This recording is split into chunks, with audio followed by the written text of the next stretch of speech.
Definitely getting pretty damn close to the end. Not that the storytelling around here would give you that kind of sense. You just have to remember the number of missions the game advertised there are.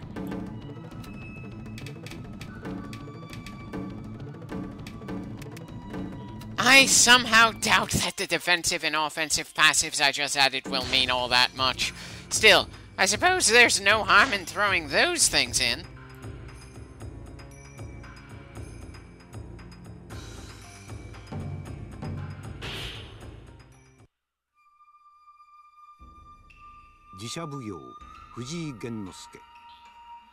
Maybe it's just my American thinking, but I don't think the words magistrate and temple should go together.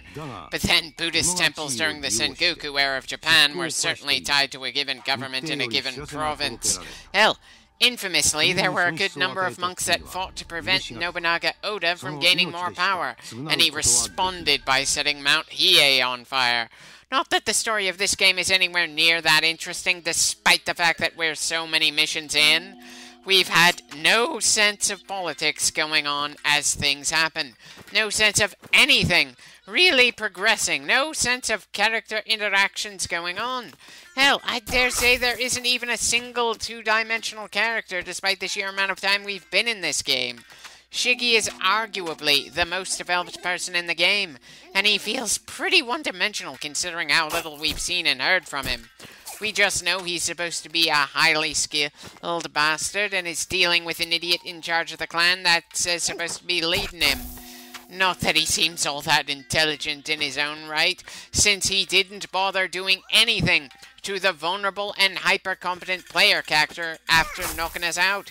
He just went after our cutscene-only partner.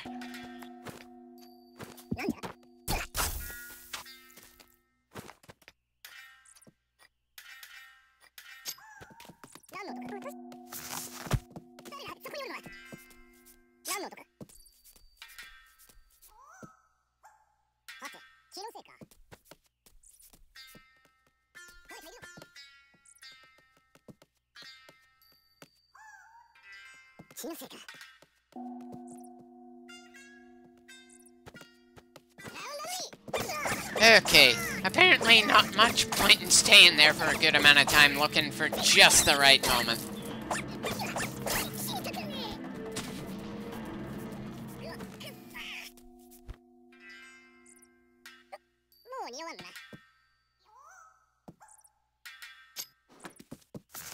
And that's another mission down, with nothing to really make it stand out from the many others we've gone through.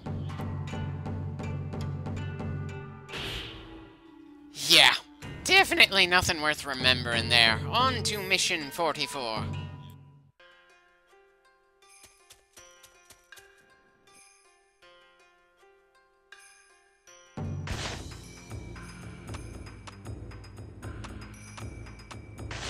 Another assassination.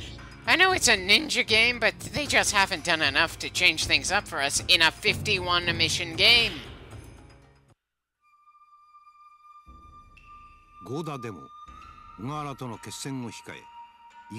I wasn't aware we'd had a first major direct confrontation with Ogawara. I thought we were still doing a lot of positioning and subterfuge before we committed to anything more brute force style. Have I just been missing the story since I'm fatigued this far into the game? Or is the narration for this mission pulling something out of its ass to try to make this mission feel more important when it's just another day for us? Considering how much of this game has been a blur, I wouldn't be surprised either way.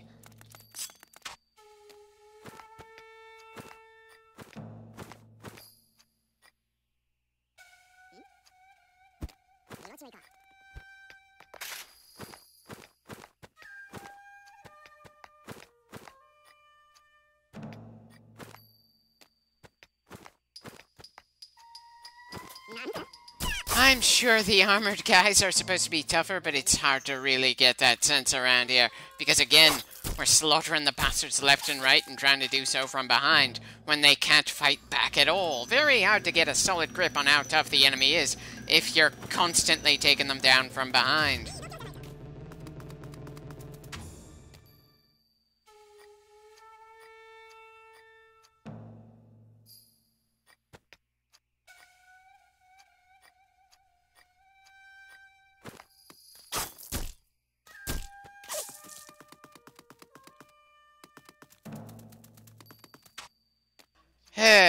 seems we're essentially done with the perimeter.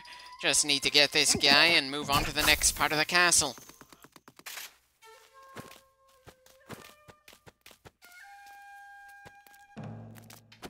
Understandable he wasn't expecting anyone to attack him from inside the castle, but good God, we've been to this castle too many times. Hell, aside from the battlefield map, we've exhausted every location in the game.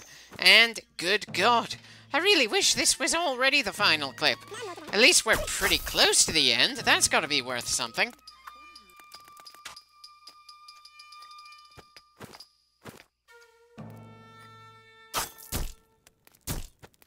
Odd place to be standing guard. No matter where he looks, he has poor visibility.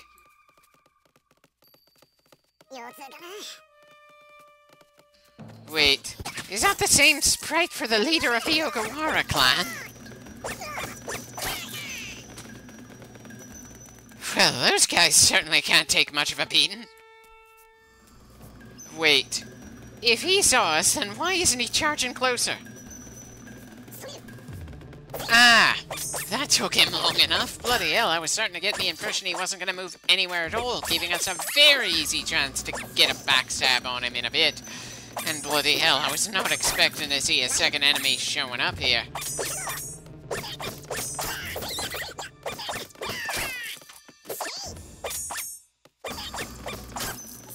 Right, 2-on-1 at this stage of the game isn't anywhere near as scary as it was at the start. Guess our target didn't bother going higher into the castle.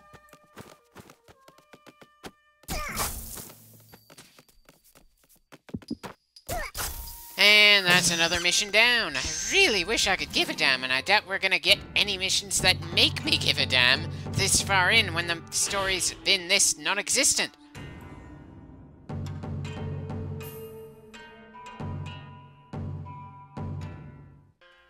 Right. Able to purchase new stuff, and I can't find it in me to give a damn as usual. Part of me wants to feel annoyed that they use the word fireflies, mostly because when I see it in a story set in Japan, I end up thinking of Grave of the Fireflies.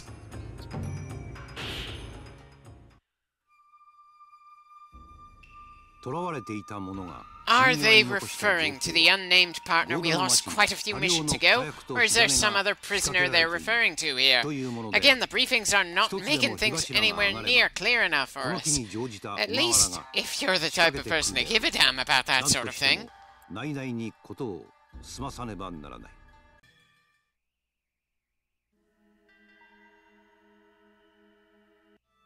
Another bomb disposal mission. Again, it's a bit of a change of pace compared to the other missions we go through, but not really enough to make me feel especially hyped to go through one of these.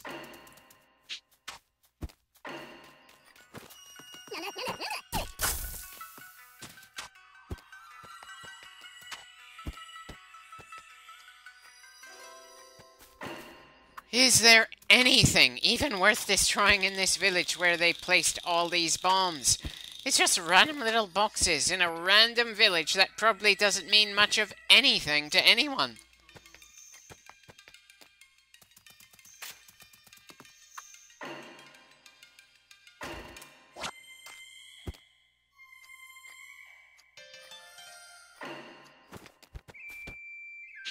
Half the bombs done, and probably a decent number of guards wandering around to make that a little troublesome.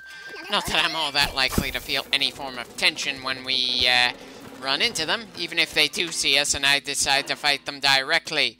Again, our character has essentially leveled up a few times in the game, and the enemy hasn't leveled up in return.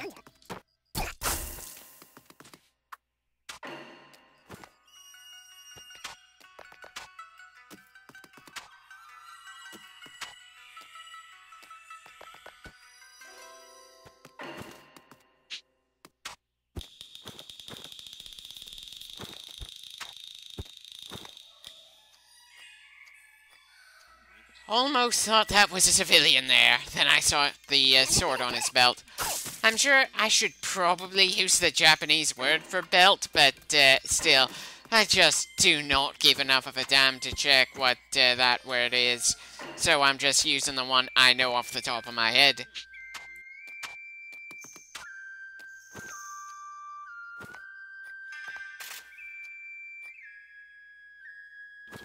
Right, just one more to go and we're done with this mission.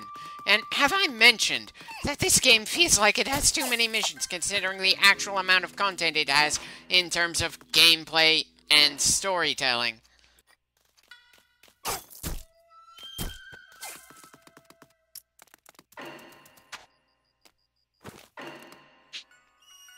Again, that's a mission down. Things were easy enough for us when they brought our stats up from 70 to 100. Now that they're at 140...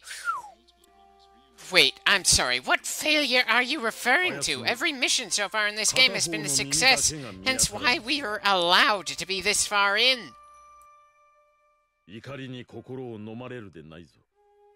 Sir, I have no idea what you're talking about. I'm consumed with apathy here, not anger.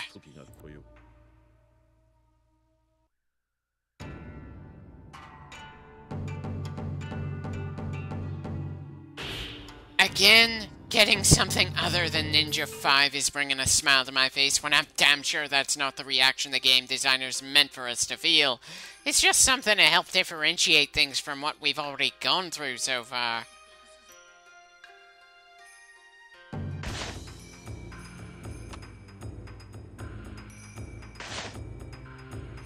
Merciless destruction, huh? Those are bold words.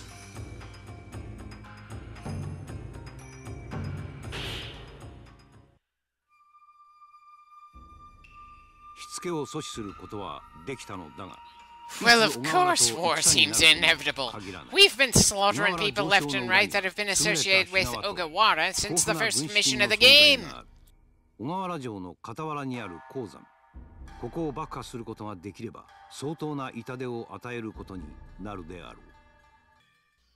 Well, we aren't going to set any explosives to blow up, but we are going to kill everyone in the area. Considering the sheer number of missions we've done that involve disarming bombs, it's a bit of a disappointing thing to me that we can't do anything to set bombs of our own.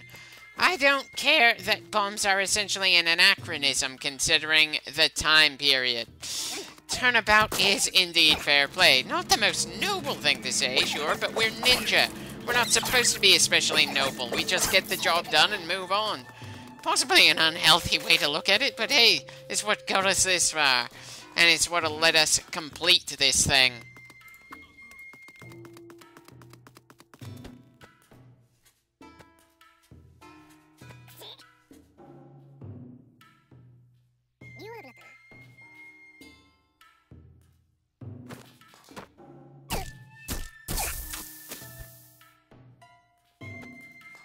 How did that guy not see his buddy get stabbed right in front of him?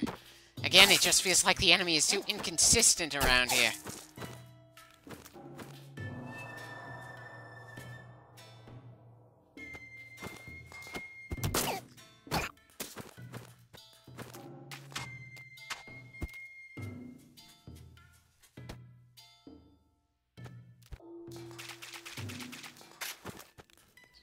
It's gonna be a bit annoying getting to that guy.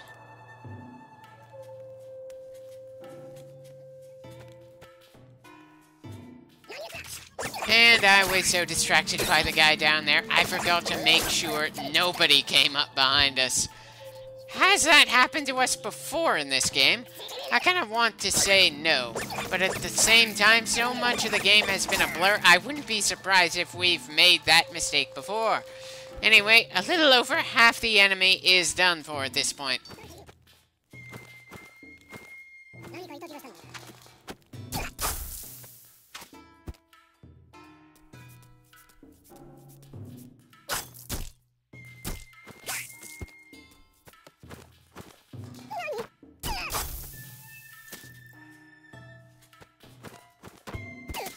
And then there were 5.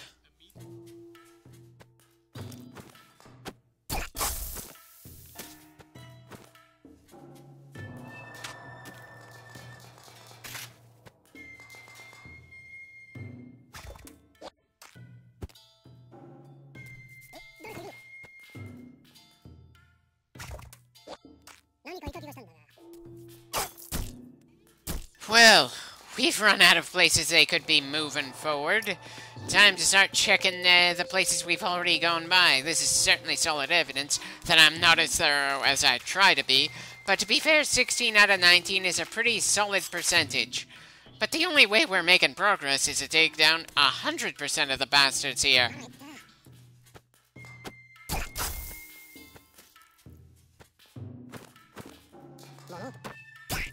And then there was one.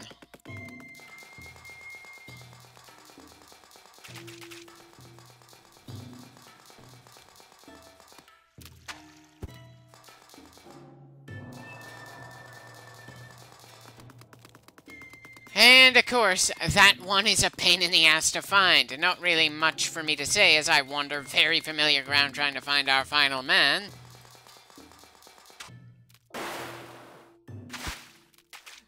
Well, nothing other than surprised they let us jump that high up from the water when we've got so few occasions in the game we have to do any swimming.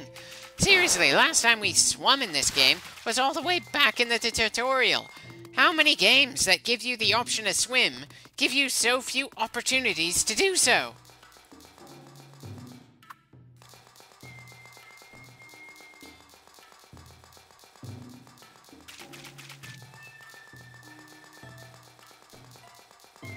And there's our final target.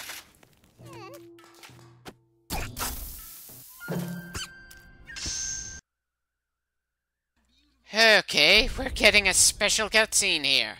And of course, we're not allowed to actually see the explosion for the bombs. We didn't get to actually see our character set up. That would take some more effort. Seems my recording was skipping some frames for some reason here. Anyway, we've got enough time to shove one more mission into the clip. That should help us make the next clip the final clip. And I can't find it in me to be especially angry with the recording skipping frames here, considering the quality of the story. It's not like we're missing much with the subtitles having some odd timing here, since the story has so little to actually say. Anyway, that's another Ninja 5 rating. Excuse me for yawning.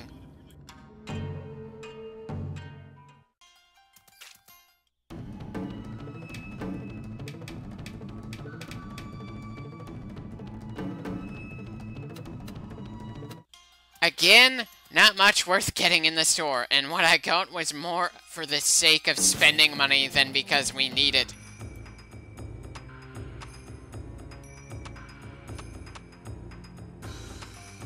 Okay, so the next mission also has a flag on it. I'm a bit more used to flag missions being more spread out between one another, but then we're running out of missions in this game.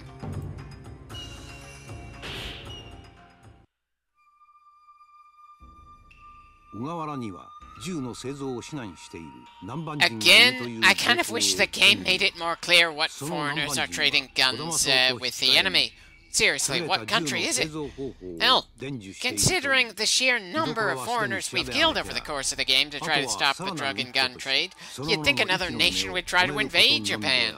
After all, even if Japan isn't on anyone's list of priorities back in this century, various nations tend to take issue with their people being killed in foreign soil.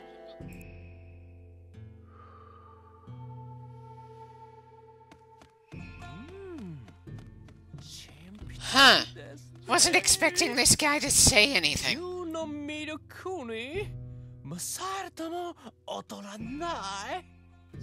Right. Of course the guy from a nondescript foreign nation is still speaking Japanese, even when he's talking to himself. Not that he said anything especially noteworthy.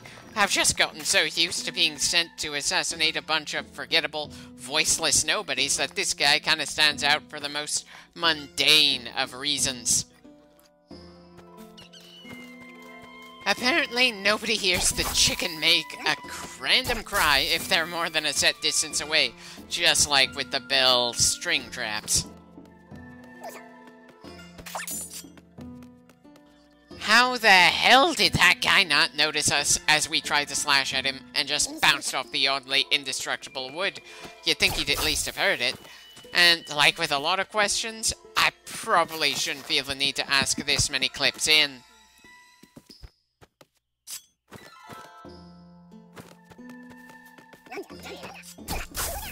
Hello there. I probably should feel more worried about you, but frankly, we've killed so many of you guys that it's impossible to give much of a damn.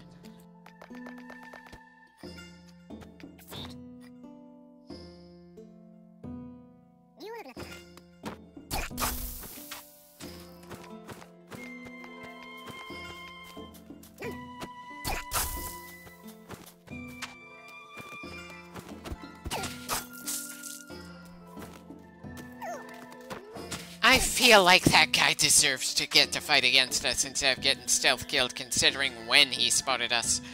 Ah, well, I don't make the rules around here. I just fail to understand them as we keep making a good amount of progress and getting some damn good scores for the most part.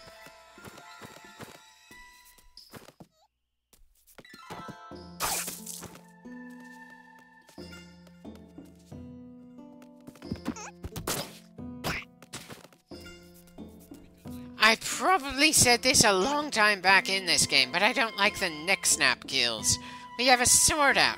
We should use it to slash and stab, not just as a bit of leverage.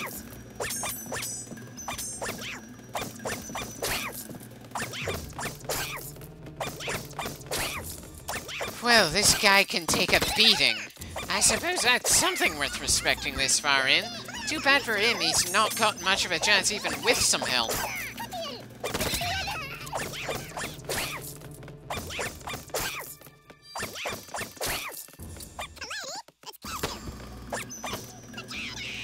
And that does it for this clip.